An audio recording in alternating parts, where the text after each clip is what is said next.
So what is the value of SpaceX, the rocket company? Look, SpaceX did around 19 billion in revenue in 2025, and they are profitable if you look at the EBITDA. I'll let the great Paulie Walnuts describe what EBITDA is. Please, editor. Earnings before interest, taxes, depreciation, and amortization. Gives the true picture of a company's profitability. So leaked sources put the profit around 7 to 8 billion per year for SpaceX. But when you include real world stuff like the capital expenditure on our research and development, rockets, the Starship program, the company posted a net loss of 5 billion actually in 2025. And it has also racked up more than 40 billion in losses over its entire life. So SpaceX technically isn't profitable. And private share sales last year valued SpaceX at roughly 600 to 800 billion dollars. That's the valuation of the company. Let's be generous and go with the $800 billion end. We'll be generous. Now, here's where it gets confusing because they love to confuse you. So SpaceX, the rocket company, actually loses a fair bit of money. The rockets lose money. It's profitable because of Starlink, the internet company, because that's a subdivision of SpaceX. It's kind of like, it's technically under the SpaceX company, right? Elon is a fan of merging together good and crap companies to make a conjoined monster look good on paper. So Starlink did about $11 billion in revenue last year and around 7.2 billion in operating profit, thereabouts, which is actually pretty good. I mean, they had crazy margins of over 60%. But if you take Starlink out, the rest of SpaceX is just a very expensive rocket R&D project that's burning a lot of cash. Starlink is like the golden goose, keeping the whole thing from bleeding out really, really fast. But yeah, we'll stay with that generous valuation of $800 billion for SpaceX and Starlink, this already conjoined company. Now let's talk about Grok, the creepy cousin, also known as XAI, and Twitter, which we're not going to call X. So in, I think it was March of 2025, XAI purchased Twitter.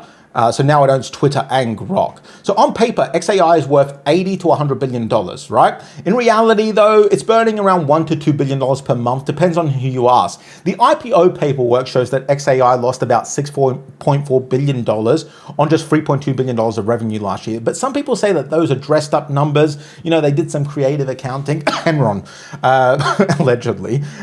Look, we don't know. Anyway, look, I just want to get to the point. $80 billion, that's the valuation of this AI lab. And so it's not really adding anything to this Franken-crap when you join them together. It's, in my opinion, reducing the value of SpaceX, which is a semi-decent company when you tack on this crap. But in the world of creative accounting and the AI stock bubble, reality and fantasy merge into one. Anyway, so $800 billion for SpaceX plus $80 billion for XAI equals $880 billion. But what they want to do is sell it to you for $2 trillion, 880 to 2 trillion. How are they justifying this? Well, this is where it gets fun, guys. This is where it gets really fun. See, what they're doing is they're basing it on projections of future profit. I love this. They're basing it on projections of future profit. Like Enron did. Well, sort of, allegedly. I mean, with Enron, they made up past profits, which is technically worse. But either way, we're now just in the realm of making shit up, making up past profits, making up future profits. It's all the same kind of thing. Right now, Starlink has 8 million subscribers to their internet service. Not too impressive, but it is very profitable. Now, I want you to guess the number of future Starlink users in the IPO framework, the projected number of future Starlink users. In some models, they're projecting 3 billion users by 2030. We're just so firmly in fantasy world. 3 billion users. ChatGPT is the fastest growing company in the world, and they have less than 1 billion users, and 98% of those users are free.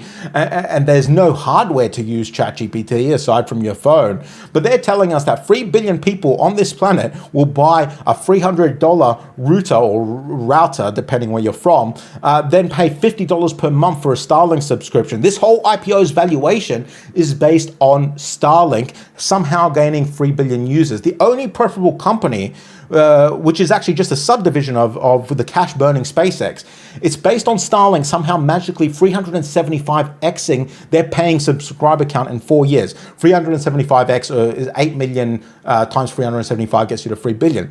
This is what we've come to. By the way, guys, if you want to stay updated with what's happening on the markets and my personal strategies, make sure you subscribe to my free newsletter. Like I said, it's free. I publish a report on everything you need to know about the markets every single morning.